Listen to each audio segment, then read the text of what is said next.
E aí pessoal, tudo bem? Eu sou Antônio Bruno, estou mais uma vez aqui no canal do IBE para falar um pouco sobre engenharia estrutural, né, de maneira geral. Hoje, especificamente, nós vamos falar a respeito de laje sobre base elástica, que é uma ferramenta muito interessante para quando a gente quer entender melhor os deslocamentos de um radier, de um bloco, de uma laje de subpressão e a gente, né, consequentemente, encontrar os esforços de maneira mais aproximada, né? As tensões de maneira mais aproximada. Então, como que a gente consegue dar essas informações geotécnicas de um solo dentro do TQS para que a gente consiga entender melhor os deslocamentos na nossa estrutura? Vou mostrar justamente isso para vocês aqui dentro do TQS, tá? Bom, eu tenho aqui um modelo que é de um radier, de uma edificação que a gente está desenvolvendo aqui no estado do Ceará. E essa edificação especificamente, o nível do lençol freático estava muito elevado. Logo, existe uma força de baixo para cima, no empuxo, que tende a fazer essa nossa edificação flutuar, né? Levantar essa nossa edificação. Então, o que a gente bolou aqui? A gente bolou um modelo em que a gente simulou essa carga acontecendo de baixo para cima no nosso radier. E aí, para a gente compreender melhor esses esforços, a gente teve que modelar, né, essa laje sobre base elástica.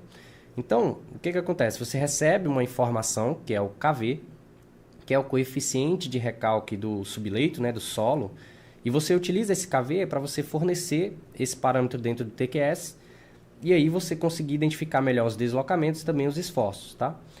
Neste caso especificamente, a gente modelou duas coisas, né? A gente modelou o modelo com a carga de baixo para cima, considerando esse empuxo atuando sem carga vertical no nosso radier, sem carga de utilização em cima desse radier. E um outro modelo em que a gente verificou as cargas verticais na nossa fundação, né? No radier. O que a gente vai obter com essas duas condições? Com essas duas condições, a gente vai obter um diagrama diferente do outro. Em um caso, nós vamos ter diagramas positivos nos vãos e negativos nos apoios, que é o caso convencional. Mas na outra situação, nós vamos obter momentos positivos nos apoios e negativos nos vãos. Tá? Bom, como que a gente fornece, como que a gente insere, né, essa informação dentro do TQS? De maneira geral, você tem que estar trabalhando no modelo 6, certo? Porque apenas no modelo 6 a gente consegue colocar pilares nascendo em laje. E aí, dentro da laje do seu radier, você vem em grelha e fornece uma informação que é justamente esse TZ aqui, tá? Você vai habilitar laje sobre base elástica e vai colocar essa informação do KV, né, TZ. Agora, o que acontece? Aqui no TQS, esse valor é tonelada-força por metro e ele é por nó da grelha, tá? Usualmente, essa propriedade geotécnica vem para a gente em quilograma-força por centímetro quadrado. Então, a gente tem que fazer essa correção, tá? Por exemplo, no caso do nosso solo, o geotécnico passou para a gente que essa informação, esse KV, era igual a 6 kgf por centímetro cúbico. E aí a gente fez essa conversão. Como que eu faço isso, né? Primeiro, o TQS, de maneira geral, ele vem por padrão, a grelha, o espaçamento da grelha 35 por 35, né? A abertura. Você pode configurar isso, configurar dentro dos seus critérios, mas a gente adotou o padrão. E aí, você basicamente vai pegar o KV, multiplicar pela abertura da sua grelha, 2 vezes, tá? Vai multiplicar por 100 para transformar em metro, e depois você divide por 1000, porque como estava em quilograma-força e eu quero passar para tonelada, a gente divide por 1000 e obtém esse parâmetro. No nosso caso, deu 735 tonelada-força por metro, tá? Depois de você inserir isso, você vai ter que vir em todos os seus pilares, no pavimento de fundação, e marcar aqui em modelo que eles nascem sobre laje, né? Porque é um radier. Então, com isso feito, você consegue analisar os resultados, tá? E como eu disse para vocês, nós vamos ter um resultado que não é tão convencional aqui, justamente porque a reação do solo, né, atuando sobre a nonossa laje. É como se nós estivéssemos empurrando um saco, né, dentro de um balde com água. Você vai perceber que a tendência da água é empurrar o saco para cima, né? Então fica criando uma barriguinha, digamos assim, no meio do saco. É o que acontece. Nós vamos ter momentos negativos aqui no meio dos vãos e momentos positivos nos apoios. Eu vou mostrar agora para vocês as duas condições, ok? E aí a gente comenta um pouco em cima disso. Bom, então nós temos aqui, pessoal, o primeiro caso, O primeiro caso é justamente a força de baixo para cima atuando sobre o meu radier. Observe que vem resultados totalmente fora do comum, né?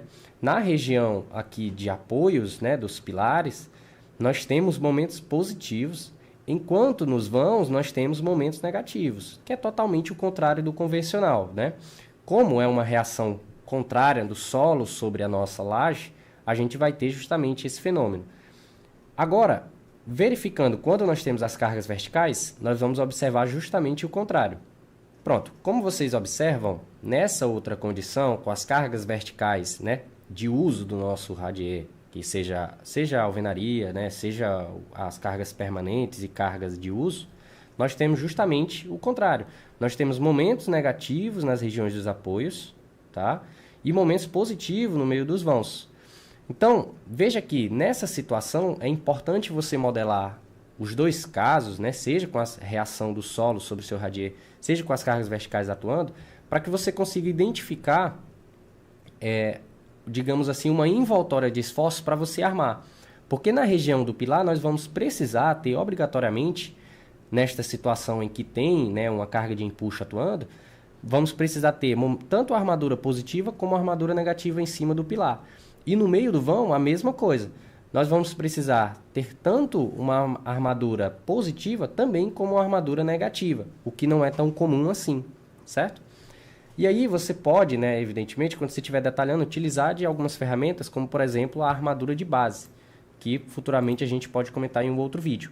Nessa armadura de base, você adota uma armadura padrão, né, no caso seja a sua armadura mínima, por exemplo, da laje, tanto para o positivo como para o negativo, você adota uma armadura mínima, né? E aí depois você só concentra a armadura onde precisar acrescentar, né? Onde precisar de armadura adicional, beleza? Então veja, o objetivo desse vídeo, pessoal, era a gente comentar sobre laje, a respeito de laje sobre base elástica, uma forma de modelar isso dentro do TQS. De maneira geral, o que você vai precisar é receber uma informação do seu geotécnico, que é o KV, né? O coeficiente de recalque do solo, e também conhecer qual que é a abertura da sua grelha, da sua modelagem. Conhecendo isso, você converte esse valor para tonelada força por metro, insere na sua laje, lembrando que tem que estar no modelo 6, marca todos os pilares nascendo sobre a laje, e aí você vai conseguir captar de maneira mais precisa os deslocamentos e também, consequentemente, os esforços que vão estar atuando ali na sua laje, seja um radier, seja uma laje de subpressão. Beleza? Então é isso, eu espero que vocês tenham gostado. Espero vocês no próximo vídeo. E caso vocês queiram ter acesso a outros conteúdos do IBE, é só acessar as nossas redes sociais, ok? Obrigado.